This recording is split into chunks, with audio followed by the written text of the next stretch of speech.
미국의 뉴 잉글랜드 지역입니다. 이 지역에서는 어렸을 때부터 아이들을 향해서 부르는 독특한 구호가 있는데, 그것은 우리가 너무나도 잘 아는 말이에요. Boys be ambitious라는 말입니다. 소년이여 큰 뜻을 품으십시오라는 뜻이에요.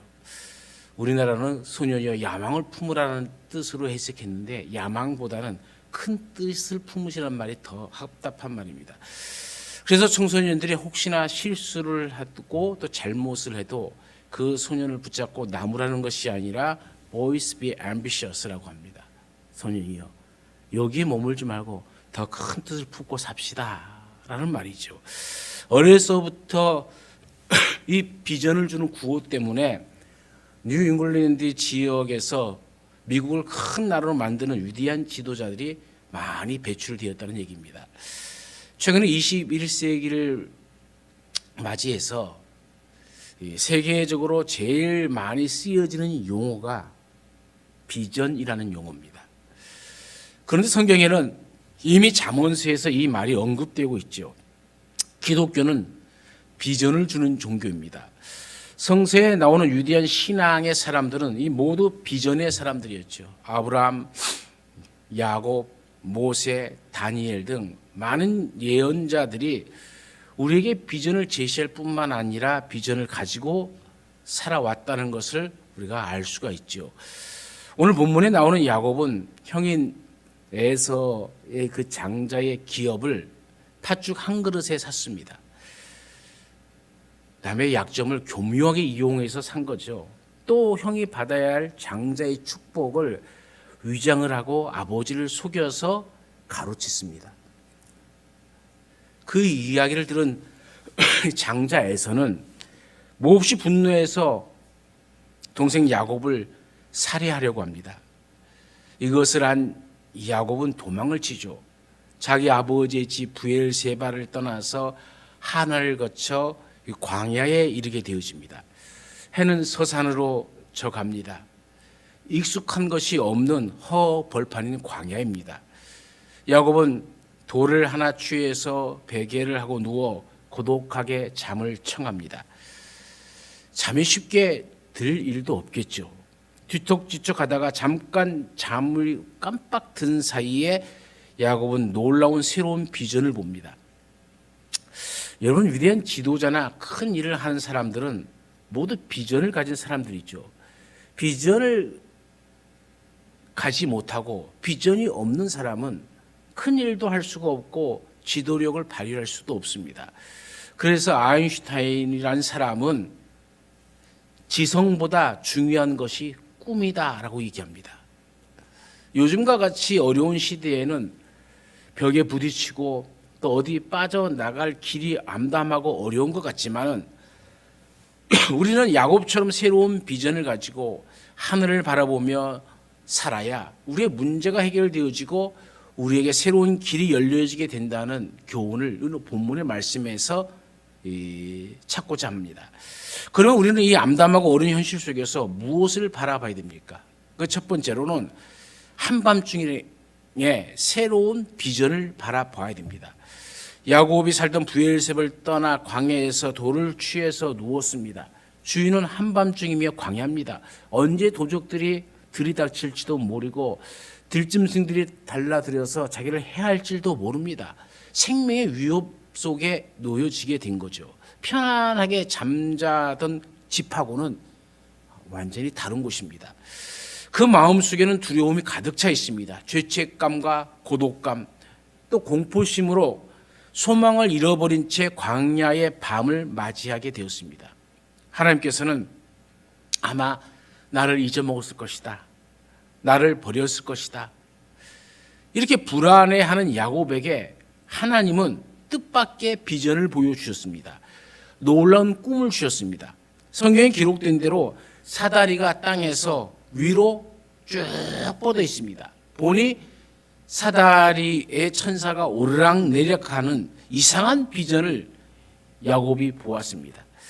성경의 말씀을 보면은 때로는 인간이 극한 상황에 빠졌을 때에 하나님께서 비전을 보여주시는 것이 성경이 우리에게 주시는 교훈이죠.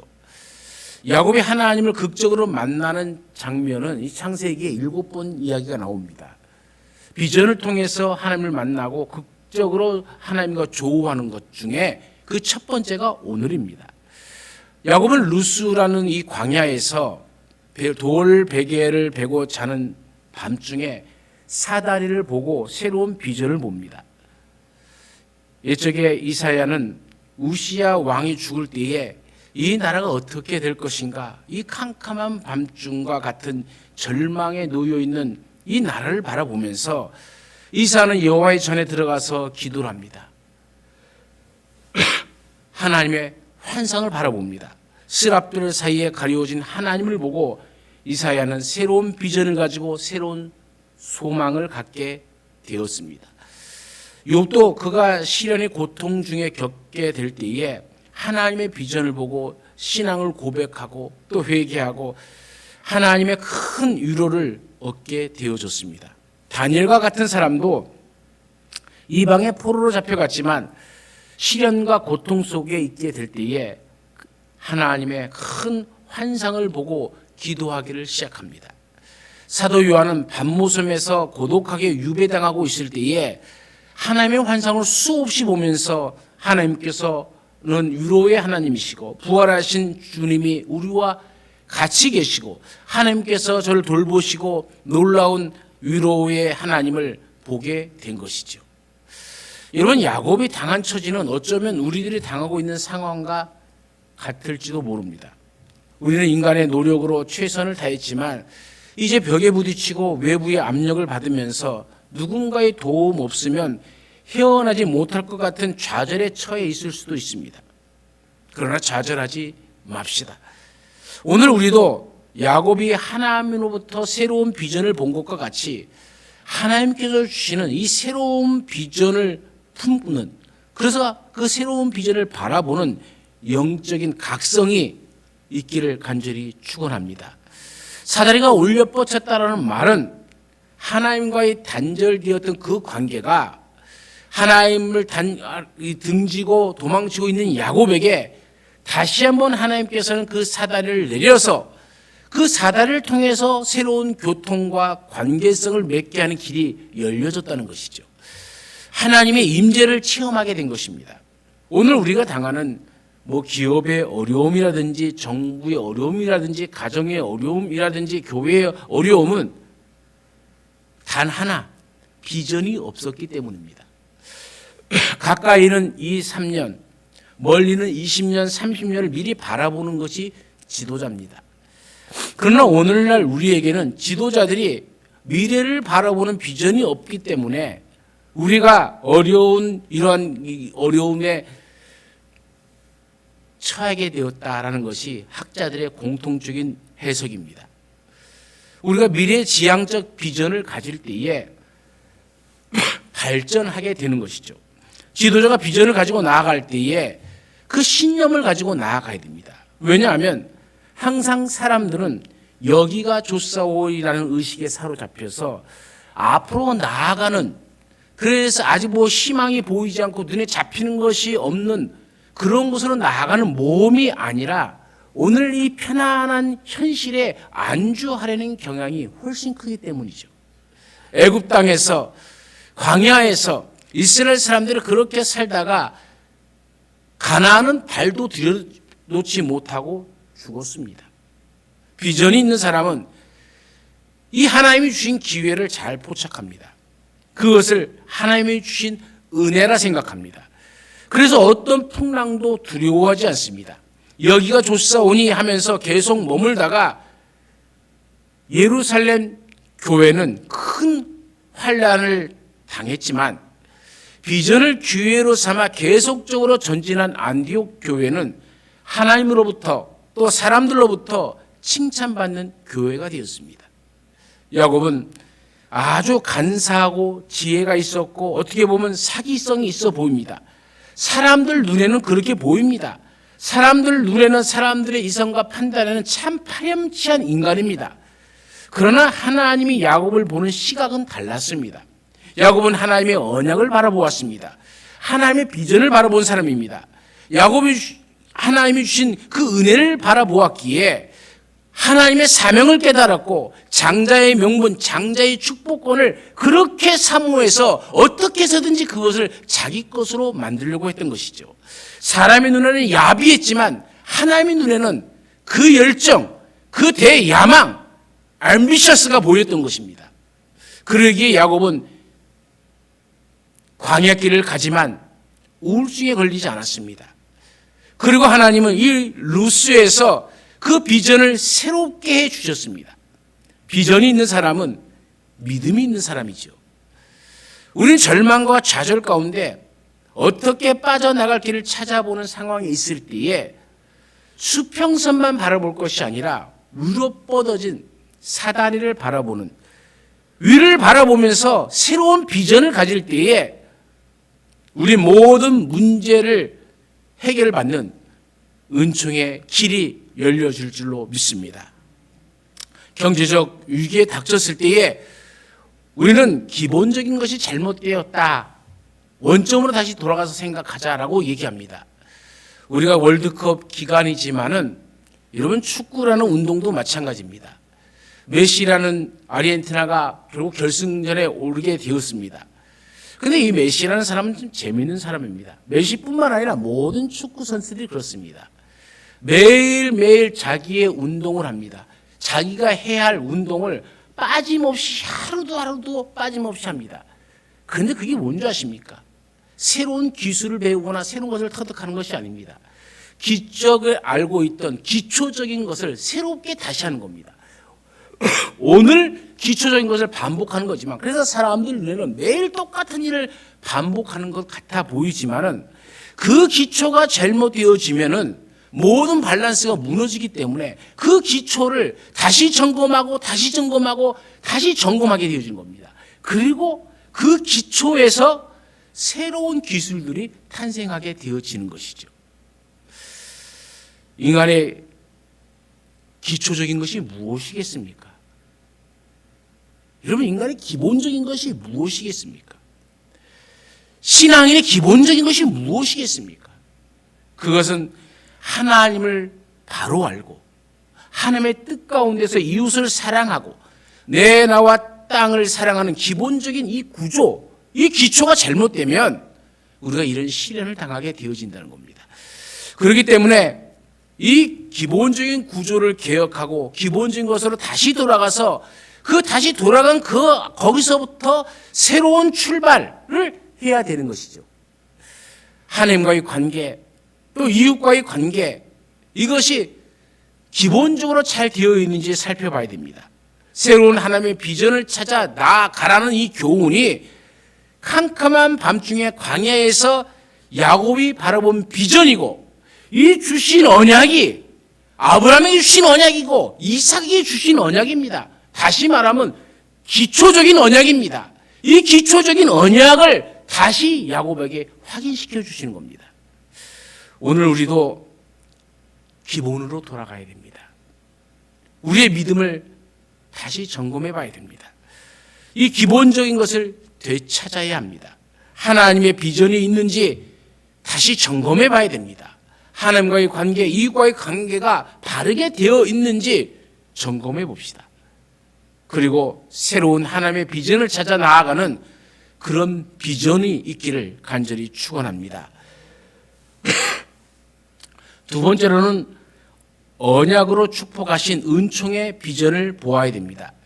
야곱은 하늘의 비전을 볼 뿐만 아니라 이제는 직접 언약의 말씀을 들었습니다.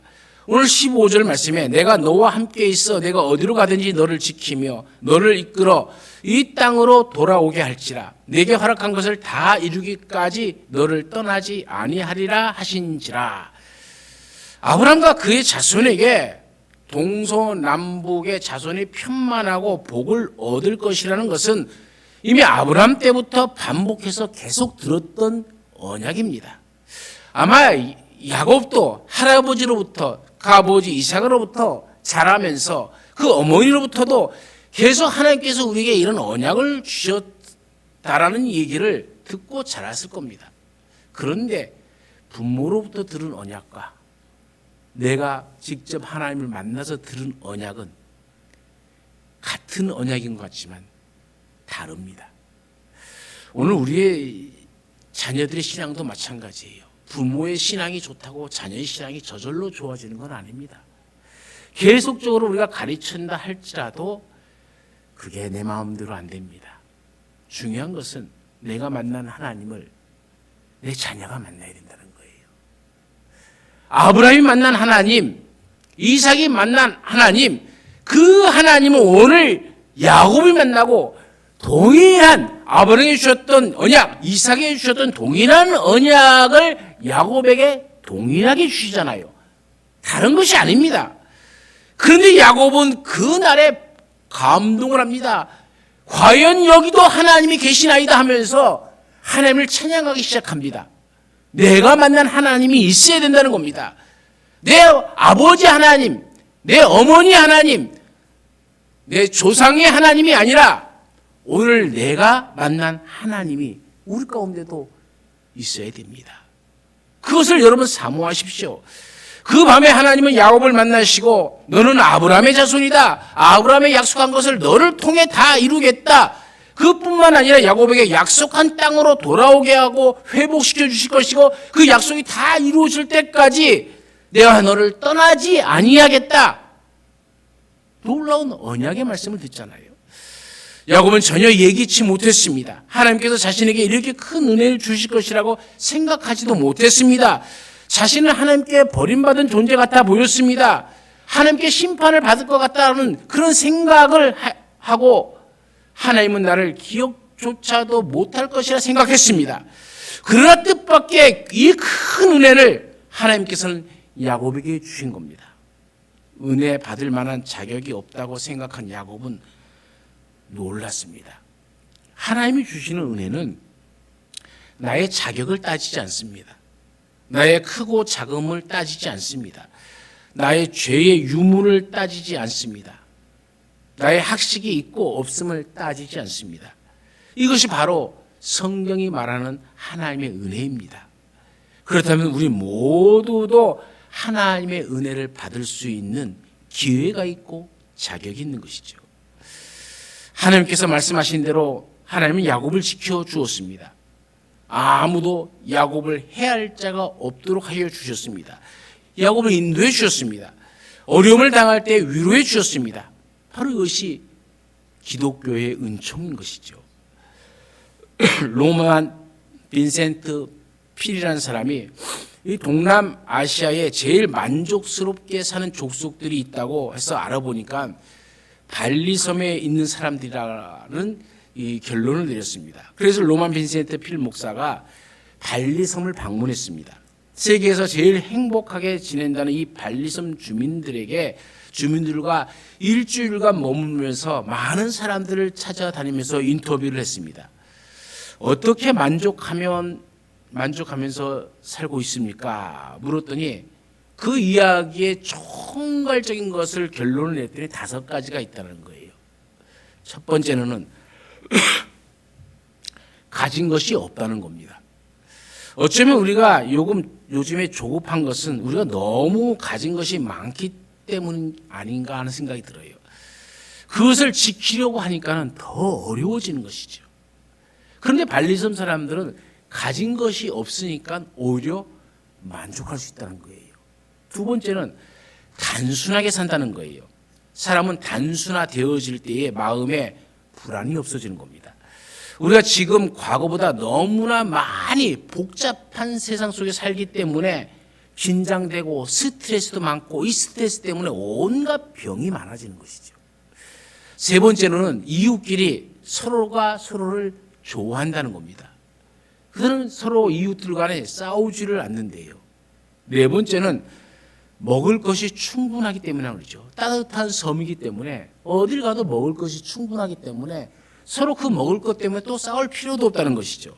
다섯 번째는 이 섬이 아름답기 때문이다라고 얘기했다는 거예요. 발리섬의 주민들은 환경을 그대로 수용했을 뿐만 아니라 그 환경을 기뻐하는 지극히 평범하고 단순한 생각 속에서 큰 위로와 소망 가운데 자기 자신들의 삶의 만족함을 누리며 산다는 것이죠. 저는 올 2022년 새해에 여러분이 소원한 기도 제목들을 제가 묶음으로 해놓고 봅니다. 어떤 사람은 첫머리에 똑같이 금년에도 하나님을 영화롭게 하는 삶이 되게 하옵소서, 이렇게 사람들이 많이 썼어요. 또 많이 쓰이는 말 가운데 하나가 우리 가정에 평강을 주시고 자녀를 지켜주시고 기업을 지켜주시고 하나님의 인도와 보호를 하기를 기도하는 것들을 써놨습니다. 모두 훌륭한 기도 제목입니다. 저도 그것을 보면서 매일 기도합니다. 그런데 우리의 착각은 그것이 그냥 써놓으면 마법 종이처럼 그것이 마법이 되어서 내 삶에 저절로 이루어지는 줄 착각한다는 거예요. 가만히 있으면 하나님이 다 알아서 하시겠지, 그런 착각 속에 살아간다는 거죠. 우리는 분명히 알아야 됩니다. 여러분도 저에게서 준 기도 제목대로 기도할 것입니다. 저도 그렇게 살 수 있도록 기도해 드립니다. 그런데 우리가 정말로 그런 비전을 가지고 기도한다면 그런 삶을 살기 위해서 노력해야 합니다. 학생이 1등 되고 싶다고 하나님 앞에 기도 제목 써놓고 하나님 나 1등 되게 해주세요 라고 하면서 맨날 컴퓨터만 하고 잠만 자고 먹기만 한다면 이 학생은 1등을 할 수 있을까요, 없을까요? 너무 어려우면 다시 한번 물어볼게요. 하나님 내가 돈이 필요합니다. 로또 복권 한 20억짜리 되게 해주세요 하고 기도한다면 가만히 예전처럼 생활하면 되겠습니까? 우리가 그렇게 기도한다면 적어도 로또 복권은 사야죠. 사지도 않고 당첨되게 해달라고 하면 이게 되겠습니까? 1등 되기를 바란다면 그렇잖아요. 공부를 해야죠. 좋은 회사에 취직하기를 원한다면 우리나라 삼성, LG, SK 좋은 회사들 많죠. 그러나 그런 회사에 취직하기를 원한다면 적어도 그런 회사에 이력서는 넣고 기도해야 되는 것 아닙니까? 우리는 기도 제목만 통 내놓고는 그저 그냥 내 삶은 예전과 그대로 방식대로 살아간다면 그 기도가 어떻게 이루어지겠습니까? 우리가 하나님을 영화롭게 하는 것이 비전이라면 그 일이 무엇인지 생각하고 성경을 보면서 하나님의 뜻을 깨닫고 믿음의 선배들이 어떻게 살았는지를 다시 한번 듣고 오늘 우리도 결단하면서 그런 삶을 살아가야 되는 것이죠. 오늘 우리를 누가 인도합니까? 정부가 우리를 책임질 수 있습니까? 공장과 기업이 여러분을 책임질 것 같습니까? 그게 아니잖아요. 잠시의 평화, 잠시 월급 준다고 그것이 내 영생을 좌우하는 일이 아닙니다. 내게 평강을 주는 것도 아닙니다. 그렇기 때문에 오늘 우리는 성경의 말씀대로 어디를 가든지 지켜주시고 회복시켜주신다는 그 위로의 말씀을 붙잡고 이제는 이 말씀을 받았다면 흔들리지 않는 믿음으로 우리의 삶을 살아가시기를 간절히 축원합니다. 그것이 곧 신앙이고 이런 신앙의 삶이 되어져야 됩니다. 예전에 제가 제법 큰 교회에 있을 때에 전화를 한 통 받았어요.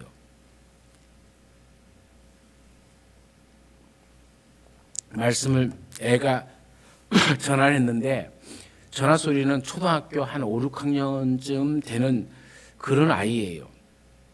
그래서 너 우리 교회 나오니? 하고 물어보니까 안 나온대요. 그냥 교회 근처에 산다는 거예요. 근데 무서워서 전화를 했다는 겁니다. 그 뭐가 무서운데? 그랬더니 할아버지께서 세상을 떠난 다음 계속해서 이 아이가 죽음에 대한 두려움, 그 죽음에 대한 두려움을 가지고 자기가 어떻게 이 죽음을 이길 수가 없는 거예요. 그래서 너무나도 무서워서 전화를 했습니다. 그래요. 상당히 조숙한 어린이죠. 그래서 그러면 네가 교회 나와서 교회 학교에서 하나님의 말씀을 한번 들어보고 또 하나님께서 너를 지키신다는 것을 믿고 우리 같이 배우고 같이 신앙생활 했으면 좋겠다. 그랬더니 그 아이가 하는 말이 나는 교회 못 나가요. 아버지가 교회 나가는 것을 좋아하질 않아요. 아버지는 자기 방에 책이 많은데 그래서 뭔가 많이 아는 것 같은데 내 아버지는 내 마음에 평안을 주지 못한다는 거예요. 그래서 너무 두려워서 내가 교회 한번 나가볼까라는 이 초등학교 학생이 얼마나 그 두려움이 컸으면 교회에 한번 가봤으면 하는 마음이 있어서 아버지한테 아빠 나 교회 한 번만 나가보면 안 돼요 라고 했더니 아버지가 화를 내면서 못 나가게 하더라는 거예요. 아버지는 책이 많다고 합니다. 그 안은 종교에 관한 책도 많다고 합니다. 그런데 아버지는 교회에 못 나가게 하신다는 거예요. 여러분 어떻게 할 것입니까?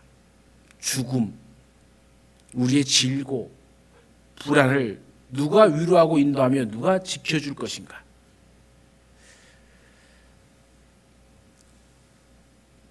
어떤 집사님이 한 분이 암으로 입원해 계셨어요.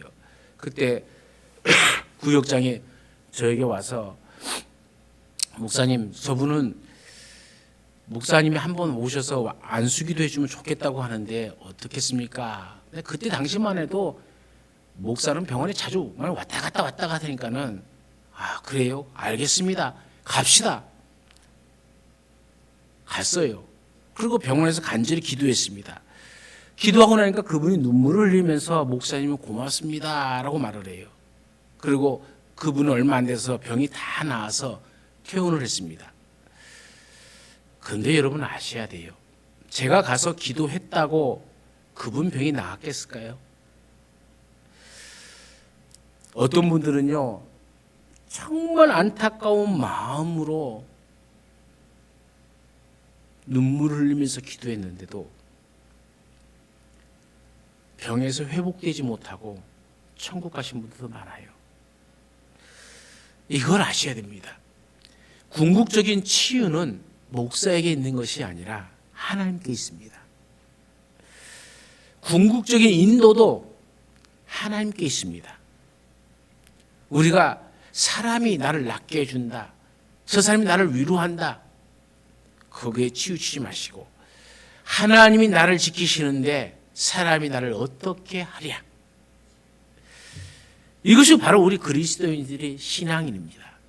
하나님을 향한 믿음으로 굳게 서시기를 간절히 축원합니다. 주님이 우리의 삶을 지켜주십니다.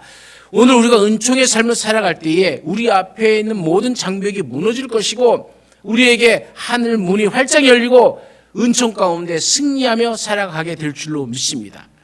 그러나 우리가 지금 은총의 삶을 살지 못해도 하나님은 여전히 우리의 아버지이십니다.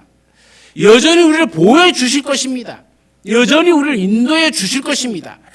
도망가는 야곱에게 찾아오셨듯이 하나님은 오늘 우리의 삶 속에 찾아오셔서 우리에게 새로운 비전을 주실 것이고 언약의 백성의 약속을 새롭게 해주실 것이고 잘못된 우리의 삶을 다시 돌이켜서 온전하게 주실 것이고 은혜의 언약으로 우리를 새롭게 만들어 주실 줄로 믿습니다.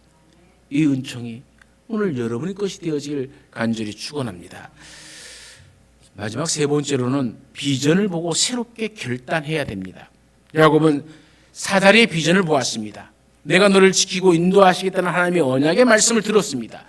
내가 너를 떠나지 아니하겠다는 위로의 말씀도 들었습니다. 이제는 내가 결단할 차례입니다. 우리가 어려운 상황에 빠지게 된 것은 결단이 늦었기 때문입니다. 그리스도인은 결단의 사람입니다. 사람들은 결단이 늦었기 때문에 외부의 세력으로 인해 그 결단을 강요당하기도 합니다. 그런데 야곱은 하나님의 환상을 보고 하나님의 은총의 말씀을 듣고 결단을 했습니다. 오늘 우리가 읽지는 않았지만 21절과 22절에 계속해서 보면은 나로 평안히 아버지의 집으로 돌아오게 하시오면 여호와께서 나의 하나님이 되실 것이요 내가 기둥으로 세운 이 돌이 하나님의 전이 될 것이요 하나님께서 내게 주신 모든 것에서 10분의 1을 내가 반드시 하나님께 드리겠나이다. 야곱은 세 가지 결단을 합니다. 신앙의 결단이요, 예배의 결단이요, 헌신의 결단을 하겠다고 다짐합니다. 사랑하는 여러분, 하나님은 우리의 결단을 요구하고 계십니다. 기본적인 결단을 내려야 됩니다. 하나님을 믿고 신앙의 결단이죠. 하나님께 예배하고 예배의 결단입니다. 하나님께 헌신하는 이 헌신의 결단을 요구하는 시대에 우리가 살고 있습니다. 야곱의 놀라운 결단을 오늘 우리도 배우시기를 간절히 축원합니다. 하나님을 더 의지해야 됩니다. 그 의지하는 결과가 우리의 결단의 삶 가운데 나타나게 되어지는 것이죠. 하나님 앞에 드리는 예배에 실패하면 인생이 실패해집니다. 그렇게 하나님께서 주시는 모든 은총에 대해서 우리는 헌신의 결단을 할 줄 알아야 되는 것이죠. 야곱은 하나님을 만났습니다. 이미 야곱은 하나님의 비전을 받았습니다. 그리고 그의 결단은 온전히 11조를 드리겠다는 헌신의 결단으로 발전해 나갑니다. 그래서 야곱은 이스라엘이 되어져 갑니다. 오늘 이스라엘 이 나라는 야곱이 이스라엘을 따르는 사람들 아닙니까? 어떤 사람이 산중에 갔다가 둥지에서 알을 하나 주었어요. 그 알을 닭장에 넣었습니다. 닭이 그 알을 품어 아래에서 부화하게 되었습니다. 어미 닭이 다른 병아리처럼 그 부화한 새끼를 돌봤더니 다른 병아리와 같이 똑같이 행동합니다. 가만히 보니까 그것은 병아리도 아니고 기러기도 아닌 독수리였어요. 독수리가 병아리 사이에서 어미 닭을 따라다니며 모유를 주워 먹고 병아리처럼 행세합니다. 병아리가 하는 짓을 똑같이 하면서 살아갑니다. 부리가 무섭게 생기고 눈이 부리부리하게 생긴 독수리임에도 병아리처럼 행동하는 거예요. 한 번은 조류학자가 우연히 그 집 앞을 지나다가 그것을 보고 깜짝 놀랍니다. 아니, 독수리가 제법 컸는데 어떻게 독수리가 닭의 모유를 쪼고 있지? 깜짝 놀랐어요. 조류학자가 그 주인에게 이 새는 독수리죠. 그때 제가 주워온 건데 독수리가 맞습니다. 그러면은 닭장에서 키울 게 아니라 독수리로 키워야 되지 않겠습니까? 그것이 그 독수리를 위해서 좋은 일이 아닙니까? 그랬더니 그 농부가 그게 물론 맞죠. 그런데 저는 어떻게 키우는 방법을 모르겠습니다. 그래서 조류학자가 그러면 제게 주십시오. 제가 키우겠습니다. 그래서 그 독수리를 받았습니다. 이 조류학자는 그 새를 양도받아서 깊은 산중 절벽으로 갔습니다. 절벽 중턱쯤에 가서 독수리를 풀어놓았습니다. 독수리는 한동안 꼼짝하지 않고 두리두리 주변만 살펴봅니다.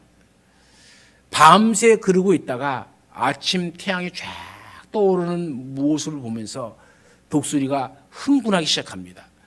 한참을 푸득푸득 날갯짓을 하더니 절벽 아래로 쭉 떨어져 슉 날기 시작하더라는 거예요. 독수리가 독수리다워진 것이죠. 이 독수리가 닭의 울타리 안에서는 닭처럼 어미 닭을 따라다니며 날지 못하는 짐승이 되었지만 새로운 비전을 바라보게 되어질 때에 이 독수리는 하늘 높이 날아가는 독수리가 되어지는 겁니다. 비전을 본 사람은 하나님께서 주시는 새로운 세계를 향해서 앞으로 나아가는 사람들입니다. 그들은 결코 여기가 좋사오니 하면서 머물 수 없는 사람들입니다. 사도 바울은 비전의 사람이었죠. 유대의 종교 안에 갇혀 있을 때에는 닭장 속에 갇혀 있는 병아리 신세처럼 살았습니다. 그러나 그가 예수를 만나고 마침내 예수의 비전을 그 마음속에 품게 되어질 때는 세상을 향해서 그 날개를 짓하며 독수리가 되었습니다.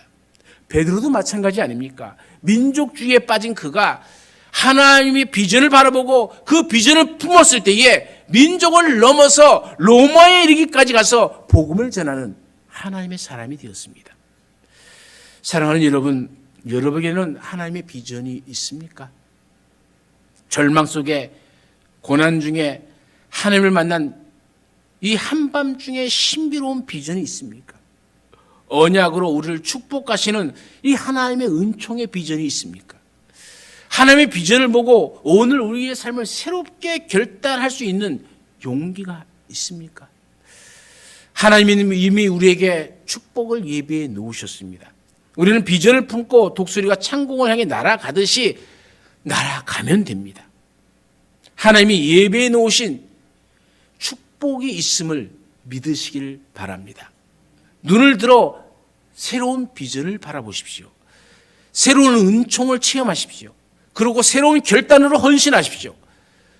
오늘도 이 믿음으로 우리가 비전을 가지고 나아가서 이 성탄의 새로운 비전, 또 2023년의 새 희망의 비전을 품고 나아갈 때에 우리가 하나님의 자녀로서의 그 모든 권세와 능력과 특권이 우리에게 임하게 될 줄로 믿습니다. 이 은총이 바로 여러분 것이 되어지길 간절히 축원합니다. 언제나 우리 가운데 함께 하신 하나님, 우리가 이 세상에 안주하려고 하는, 그래서 여기가 좋사오니 라는 사고방식에 한 걸음도 나아가지 못하고 머뭇거리고 있지는 않은지 돌이켜봅니다.